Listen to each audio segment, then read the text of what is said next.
Ser cristão é ser de direita? Ser de direita representaria ser cristão da forma mais correta?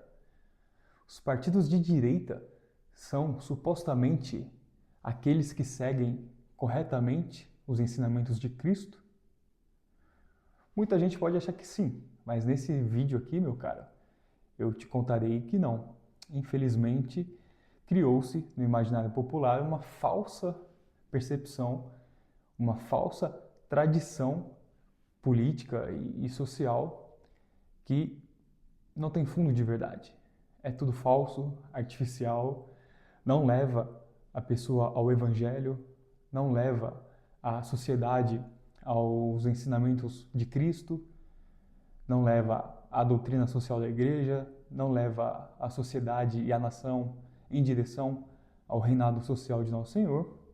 E nesse vídeo eu te contarei os detalhes, te contarei o porquê disso, o surgimento dessa falsa tradição que a direita política cooptou e os seus malefícios.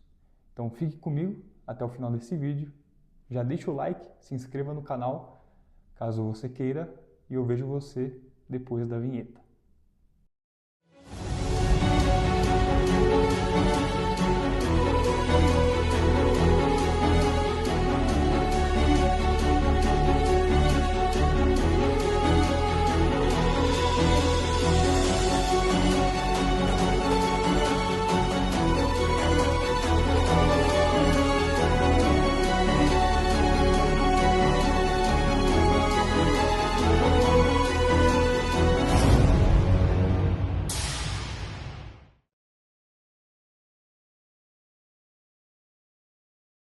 Muito bem, meus caros, sejam muito bem-vindos a mais um vídeo aqui no canal do YouTube da Summa Virtus.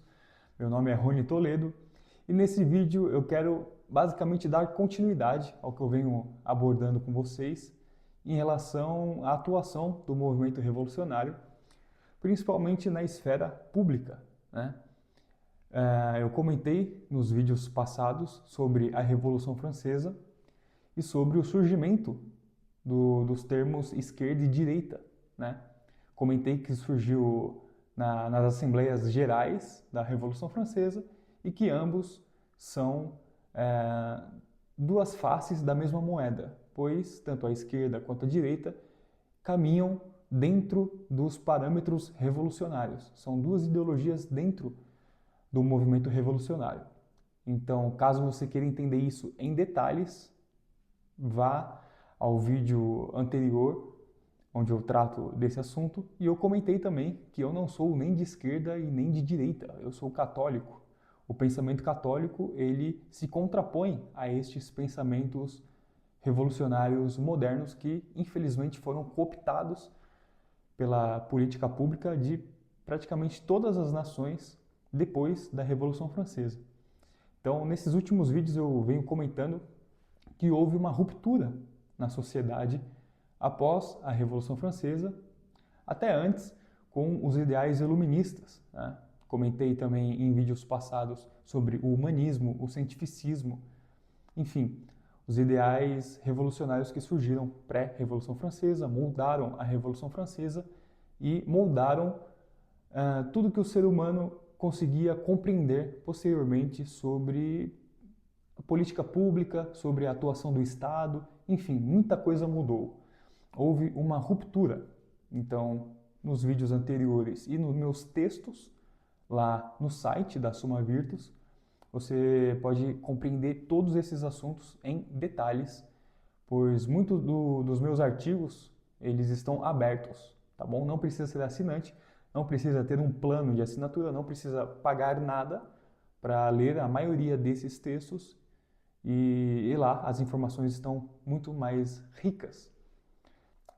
Pois bem, com a Revolução Francesa, com o surgimento dessas falsas repúblicas que eu venho comentando, essas repúblicas que nada têm a ver com o que os gregos entendiam por república na antiguidade, né? São nada mais do que governos encabeçados por oligarcas. São nada mais do que burocracias gélidas encabeçadas por monopolistas, por pessoas que concentram o poder político e o poder econômico da nação e não leva a nação a Cristo, não leva a nação aos ensinamentos da igreja, aos ensinamentos da doutrina social de Nosso Senhor. Pelo contrário, conduz à escravidão, seja a escravidão política, escravidão burocrática, escravidão financeira, escravidão partidária, messiânica, enfim. O sistema político moderno, pós-Revolução Francesa, não leva o ser humano nada mais do que para o caos e para uma percepção fragmentada, falha e limitada da realidade. Mas eu quero tratar especificamente das características da direita político-partidária neste vídeo, e num vídeo posterior eu quero falar da esquerda, tá bom? Então concentremos-nos na direita neste vídeo. E é inegável que a direita ela se caracteriza, ou ao menos vem se caracterizando nas últimas décadas, por um neopentecostalismo político, que eu vou explicar o que é. E lá no site, claro, tem um texto muito robusto em relação a este assunto que você pode ler. Este neopentecostalismo político, nada mais, nada menos do que uma apropriação indevida do Evangelho, surgiu nos Estados Unidos, um país em que até pouco tempo era o berço do protestantismo mundial. Graças a Deus isso vem mudando. Os americanos estão se convertendo para a Santa Igreja, estão se tornando católicos. Creio que seja a maior escolha dos americanos, né? A maioria está na Igreja Católica, embora tenha muitas outras nomenclaturas reformadas protestantes que também possuem muitos fiéis naquele país. Mas lá surgiu este neopentecostalismo político, em que basicamente eles atrelaram falsas percepções do Evangelho com as políticas partidárias messiânicas anti-esquerda, né? Dando a entender que ser de direita fosse algo que ia na direção do Evangelho, ia em direção aos ensinamentos de Deus. E este pensamento é reforçado e ratificado pela própria esquerda, pois a própria esquerda, sendo ela a versão mais atrevida da Revolução, né? Aquela versão mais radical da Revolução, ela é puramente ateísta e materialista, né? Pois os seus maiores intelectuais, desde Hegel até antes, os socialistas franceses, enfim, eles são puramente materialistas, puramente ateístas, né? Então, a direita, ela soube se utilizar desta roupagem cristã, né? Desta roupagem de um evangelho doido que eles usam, né? Um evangelho onde há, no Antigo Testamento, as respostas para tudo o que eles precisam, né? Porque os protestantes, eles possuem essa característica, né? Eles adoram o Antigo Testamento e o Novo é muito sucateado. Então, no século passado, com o Concílio Vaticano II, com a teologia da libertação, os ideais modernistas que tentaram e tentam até hoje se infiltrar, até com certo êxito, na Santa Igreja, gerou um vácuo espiritual muito grande, um vácuo enorme para os cristãos. Tanto é que a debandada de fiéis da Santa Igreja pós-Concílio Vaticano II foi absurda. Mas este assunto específico eu quero trazer em outros vídeos. Então, nos atenhamos aqui à questão política. Surgiu daí, deste vácuo, né, este neopentecostalismo político, sem tradição, algo inventado, algo fabricado artificialmente, que soube se utilizar deste pensamento messiânico, atrelando a questão judaica, atrelando o Estado de Israel e o messianismo judaico na questão política partidária. É uma confusão dos diabos, literalmente uma confusão satânica, pois está hoje no imaginário popular o entendimento de que se você é de direita, você está em direção a Cristo, né? Você está em direção ao Evangelho e está compactuando de alguma forma com o Estado de Israel. Você está compactuando de alguma forma, entre aspas, com os nossos irmãos da fé, os nossos irmãos judeus. Então surge daí até o entendimento dos princípios judaico-cristãos, né? E que, nossa, não faz sentido nenhum, né? Até porque será assunto dos próximos vídeos, mas o judaísmo hoje, aquele judaísmo que está em Israel hoje, é um judaísmo corrupto, um judaísmo artificial e mentiroso, um judaísmo que se sustenta na Cabala, se sustenta no Talmud. Então é um judaísmo corrupto, mentiroso, não é o mesmo judaísmo bíblico, né? O Estado de Israel hoje não é o mesmo Estado bíblico do Antigo Testamento, não é. Não é. A Jerusalém que está lá e que dizia na Bíblia, no Antigo Testamento, a Jerusalém celeste é a Igreja Católica, né? Então, ser judeu hoje é pertencente de uma fé falsa e corrompida muito mais depois, né, pelos rabis e por esses judeus talmúdicos que, enfim, aniquilaram com tudo que havia de sagrado naquele povo. Então, não é o mesmo povo, eles não possuem a mesma fé, e os zionistas que estão lá hoje em Israel são pessoas que nada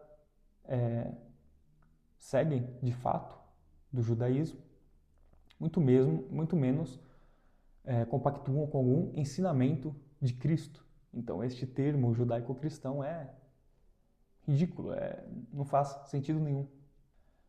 Bom, mas neste vídeo não é para tratar sobre os judeus ou o judaísmo talmúdico, os princípios da Cabala e essa corrupção da fé judaica. É para falar do neopentecostalismo político e dessa arma ideológica que a direita agora usa, né? Para isso eu trouxe uma apresentação bem bonita que eu vou mostrar para você agora, e essa apresentação ficará disponível para os assinantes da Summa Virtus. E foi ideia de uma assinante, né, eu disponibilizar estes slides, esse arquivo para vocês estudarem de forma visual, né, na forma mais fácil, mais prática. E falando nisso, falando na assinatura e falando de questões exclusivas do site, colocaremos nos próximos dias a assinatura vitalícia para membros vitalícios da Summa Virtus, pois também, a pedido de assinantes, a assinatura mensal ou anual não estava sendo suficiente para eles. Enfim, eles possuem medo de não conseguir estudar tudo que tem lá neste tempo, então muita gente vem me relatando que uma assinatura vitalícia seria melhor, pois não teria pressa para estudar os conteúdos exclusivos que estão lá. E, de fato, eu entendo, pois na correria do dia a dia, muita coisa para fazer, muita coisa para estudar e, de fato, muita gente não consegue acessar os artigos tão rapidamente, né? Então, teremos nos próximos dias a opção de vitalício no site lá. Você vai adquirir uma vez, vai pagar uma vez e vai ter acesso para sempre aos artigos exclusivos lá do site, tá bom? Pois bem, então vamos começar a falar do neopentecostalismo político e da anatomia de uma pseudo-tradição, uma tradição mentirosa e artificial, como eu comentei, que se dá numa patologia de uma alma coletiva que transcende a esfera confessional. Não é uma manifestação orgânica, é um produto manufaturado. E a gênese da crise? Ela se dá por um vácuo identitário. Se dá pela secularização, pelo relativismo ético e pela burocracia gélida que os estados modernos eles impõem na sociedade. Então, se antes havia uma herança cultural e religiosa da Igreja Católica, hoje há um hiato. E o diagnóstico, bom, décadas de abandono de referências culturais verdadeiras, referências tradicionais da revelação divina, abriu espaço para influências artificiais. A falha do Estado se dá na burocracia estatal que falhou em substituir as comunidades locais e utilizar-se do princípio da subsidiariedade. O resultado são indivíduos esquecidos que buscam uma afirmação de pertencimento e uma eficácia imediata.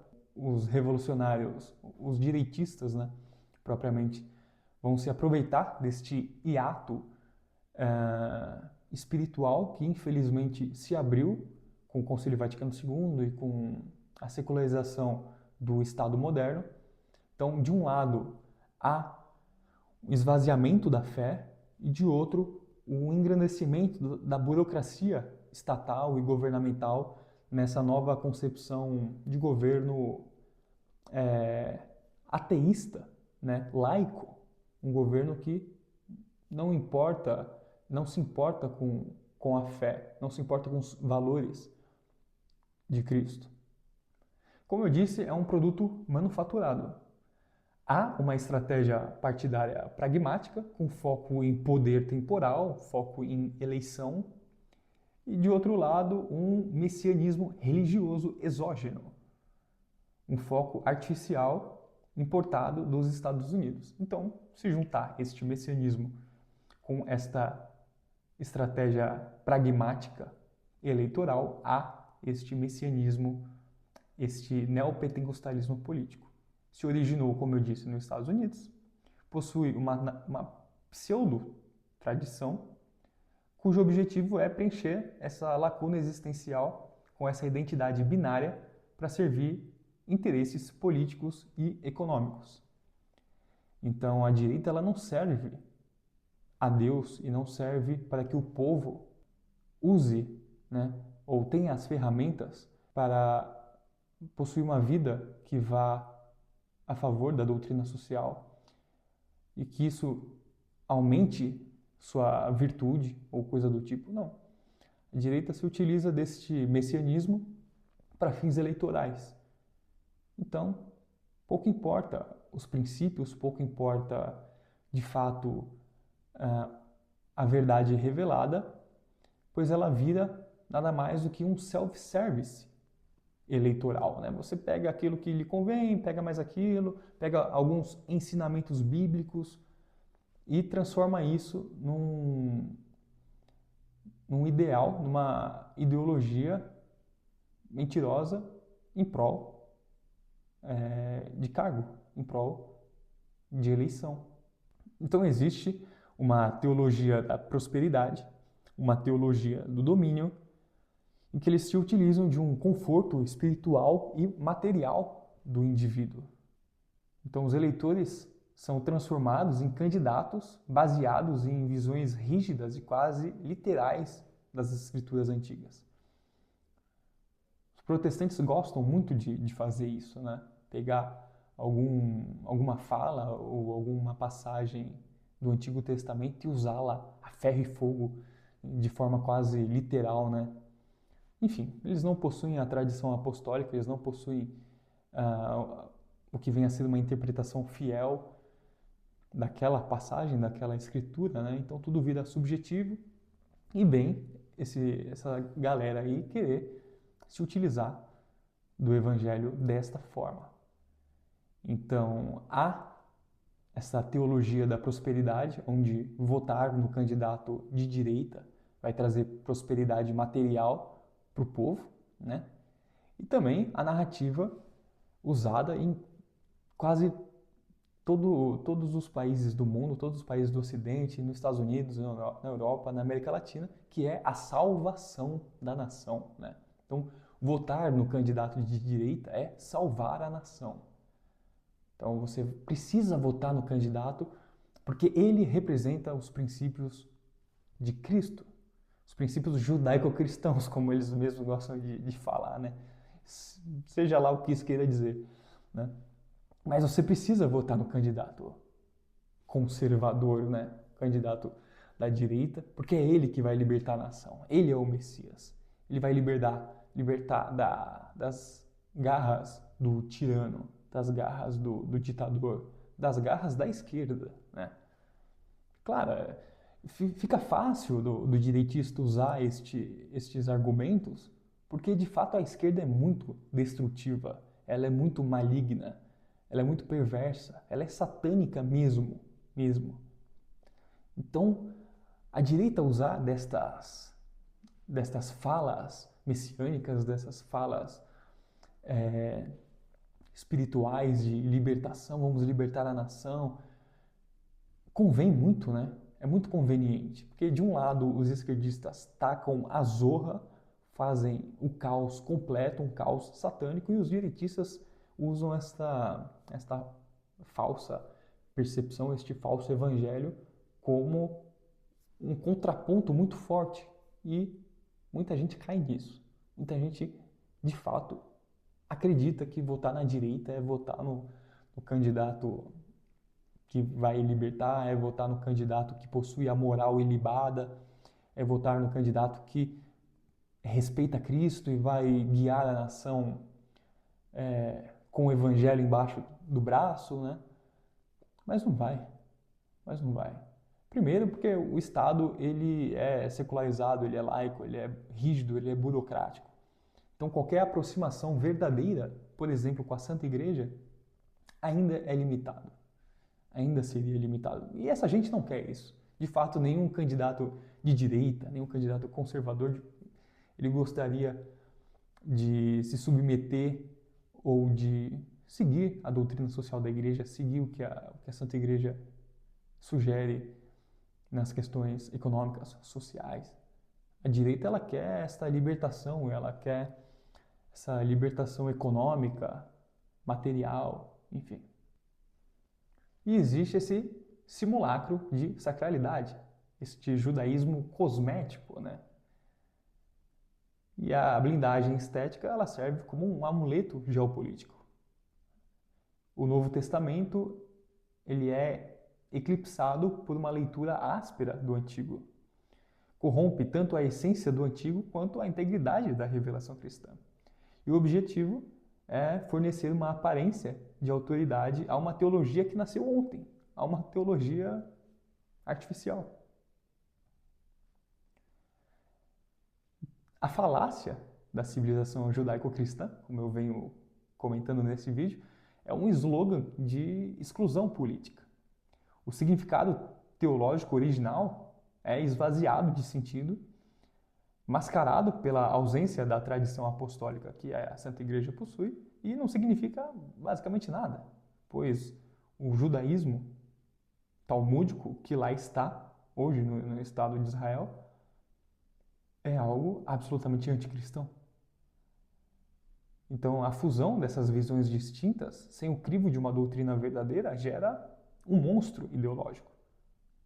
Divinizar o Estado e impor uma ordem social baseada nesses parâmetros religiosos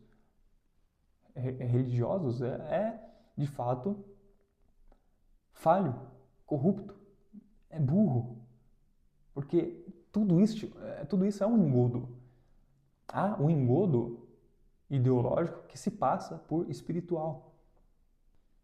E como é o candidato da direita? Você pode ver, meu caro, em todas as nações do Ocidente, principalmente do Ocidente, né? No Oriente a coisa muda um pouco. O termo esquerda e direita, ele não serve tanto, não serve no mundo árabe, não serve tanto em alguns países africanos, né? Na China e tal, mas isso é coisa para outro vídeo. Eu posso fazer outros vídeos falando das questões revolucionárias nessas outras nações orientais, enfim. Mas o candidato desta direita ocidental sempre tem as mesmas características. Sempre é o candidato normalmente protestante, né? Evangélico, reformado, né? Normalmente, 99% das vezes, eles vão até Israel, eles conversam com o primeiro-ministro, eles vão até o Muro das Lamentações, né? Lambem o muro, sei lá o que eles fazem lá, né? E, enfim, se prostam diante dessa nação dos zionistas, né, que lá estão, e justamente para criar este emaranhado ideológico, onde estar aliado ao Estado de Israel, de uma forma ou de outra, significaria ser um governo divino, né? Ser um governo que Deus quer, né? Então o candidato, ele quase fala, vote em mim porque Deus quer que eu seja eleito. Muitos candidatos da direita se dizem estar lutando aquela política eleitoral e partidária em nome de Deus. Um ou outro, meu caro, talvez esteja, talvez acredite estar. Mas a maioria pertence a este engodo que eu venho te mostrando. A maioria não é muito melhor do que a esquerda. É que a esquerda é muito ruim. A esquerda de fato é péssima, é satânica. E a direita, por parecer limpinha, né, ela cativa muitos corações. Principalmente com estes aspectos, estes ideais, estes falsos ideais que eu estou te explicando agora.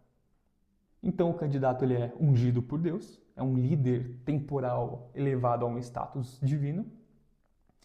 Há um vazio das virtudes, né? A antítese das virtudes cristãs verdadeiras e uma lavagem espiritual, essa aliança com os zionistas usada para mascarar os erros dessa ideologia. Então o nome de Deus é usado como um salvo-conduto para a busca desenfreada de poder. Homens comuns são elevados à estrutura de messias temporais. Seus erros são sistematicamente perdoados sob a justificativa da batalha espiritual. Então, quantas vezes você já não viu, meu caro, os conservadores, o pessoal de direita, sendo criticado e criticando as pessoas por criticá-los, né? Porque não pode haver críticas, porque eles são representantes de Deus na Terra. Eles caminham rumo à eleição e Deus está abençoando a eleição, está abençoando para que ele vire governador, presidente, prefeito, seja lá o que for. Então a religião, o Cristo vira um fantoche na mão desse revolucionário. A fé vira salvo-conduto. Então o direitista ele pode tudo, porque ele está fazendo em nome de Deus. Ele está fazendo em nome da libertação da nação, né? Ele está fazendo em nome do evangelho, né? Então, criticar o candidato ou o presidente de direita, basicamente é você ser anticristão.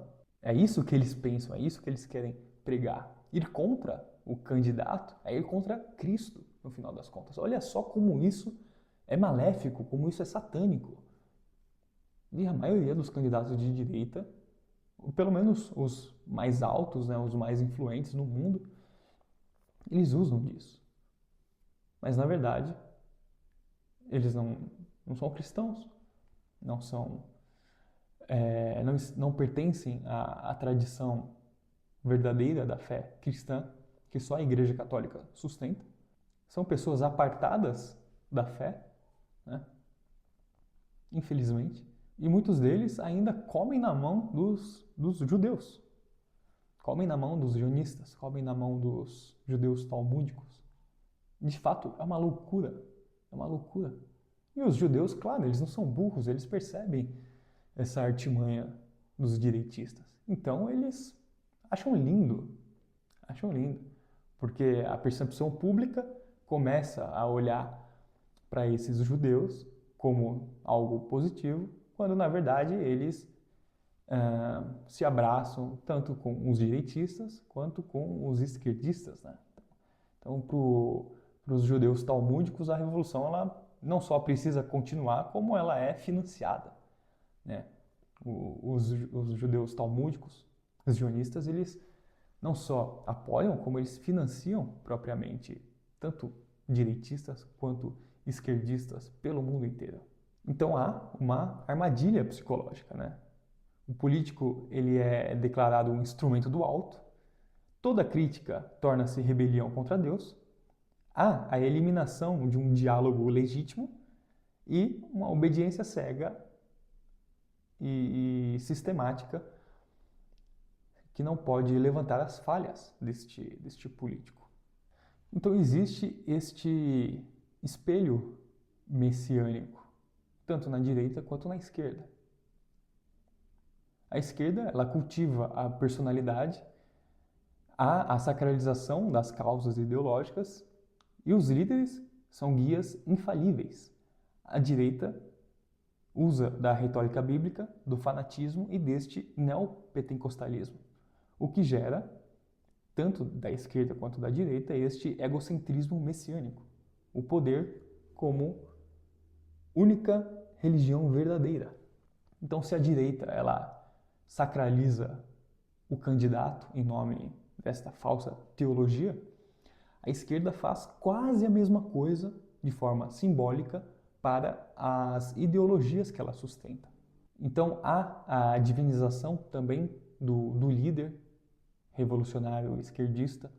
O esquerdista ele vai usar de todas essas artimanhas, só que de forma mais potencializada, né? E qual é o resultado? A substituição do serviço público pela encarnação da vontade do povo ou vontade de Deus. Ambos usam o falso messianismo para escravizar o povo a uma casta de líderes. Então, tanto o esquerdismo quanto o direitismo, ele possui este emaranhado psicológico, esquizofrênico, no culto ao líder, né? Então, a oligarquia que comanda a nação, seja ela esquerdista ou direitista, normalmente a alta cúpula pouco se importa com isso, né? São só as esferas mais baixas que fingem se degladiar nessas ideologias ou nesses conceitos. A elite, ela sempre ganha, né? Ela sempre ganha. Então, há sim as questões divergentes entre esquerdistas e direitistas, justamente nas questões econômicas, né? Há questões sociais também que eles divergem. Sobre essas questões econômicas, especificamente eu quero trazer um vídeo separado só para falar das formas de se fazer economia e como pensa um esquerdista, como pensa um direitista e como pensa a Santa Igreja, como ela, na doutrina social da Igreja, ela atua, o que ela sugere e como deveria ser, né? Enfim, trarei conceitos econômicos e talvez até geopolíticos num outro vídeo. Mas há sim estas distinções entre a esquerda e a direita. Claro, eles distinguem nas ideias, né, nos atos, nas formas de se fazer revolução, mas ambos são imperfeitos e ambos escravizam o ser humano e ambos afastam o ser humano da fé verdadeira, que é a fé de Cristo, a Santa Igreja. E há então essa simbiose perversa entre eleitores que buscam um milagre político e o líder que finge entregá-lo. A figura do cristão verdadeiro tornou-se uma raridade absoluta ou presença indesejada nas altas esferas. A devoção passa a ser medida por índices de aprovação. Então, o verdadeiro cristão, o verdadeiro católico, ou até se não é católico, mas aquele cristão de bom coração, sabe, aquele evangélico de bom coração, ele é sucateado. Ele é sucateado. Pois a elite política direitista, ela precisa desta manipulação, ela precisa manipular o povo e manipular o evangelho. Então, se o protestante ele é honesto, ele vai ver que é um engodo e vai pular fora. O católico é a mesma coisa, né? Para o católico, provavelmente, ou teoricamente, deveria ser até mais fácil enxergar este engodo ideológico. Então, há a tradição versus este simulacro. A tradição, ela se empenha na caridade e na transcendência espiritual. Há, sim, divergências de ideias na arena política, mas tudo bem. Sustentando, claro, o princípio da subsidiariedade e a responsabilidade pública baseada na doutrina social da Igreja. E a substância ontológica e histórica se dá na própria tradição encabeçada pela Santa Igreja. Em contrapartida, neste neopentecostalismo político, o projeto de poder é temporal, o inimigo ele passa a ser como demoníaco e precisa ser exterminado simbolicamente, né? Segundo os direitistas, né? Precisa haver essa libertação do povo e o extermínio do inimigo e a divinização do líder e a intocabilidade sagrada. Há um produto manufaturado, estético e utilitário. O veredito, o triunfo desta direita messiânica não é a vitória de Cristo, mas o esvaziamento do Evangelho. O sagrado é reduzido a cosmético. O púlpito é confundido com um palanque. A orientação das almas torna-se arma política. Então veja, não há nada que os direitistas possam fazer para de fato sustentar verdadeiros ensinamentos, sustentar aquilo que é de fato sagrado. Pois a intenção deles é política, partidária, burocrática, eleitoral e nada mais. Nada mais. Se o povo se privilegiar com algo que o direitista fizer, beleza. Se não, é só culpar o esquerdista, né? Porque normalmente é isso que acontece. O direitista sobe ao poder, um poder, claro, corrupto, limitado, imperfeito, artificial, gélido, promete, não cumpre e culpa os esquerdistas.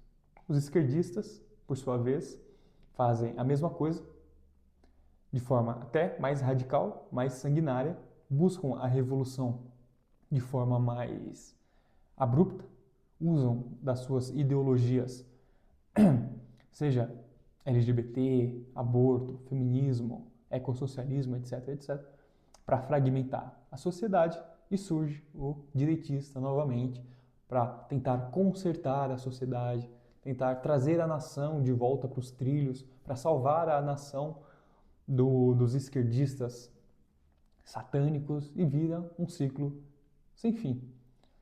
No final, os direitistas e os esquerdistas ganham, pois, como eu comentei nos vídeos anteriores, o direitista ele está apenas um passo atrás do esquerdista, né?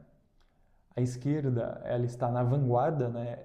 Ela é a ponta de lança do movimento revolucionário, e os direitistas estão atrás, catando os cacos de vidro, né? Catando os cacos, catando as cinzas dos esquerdistas, né?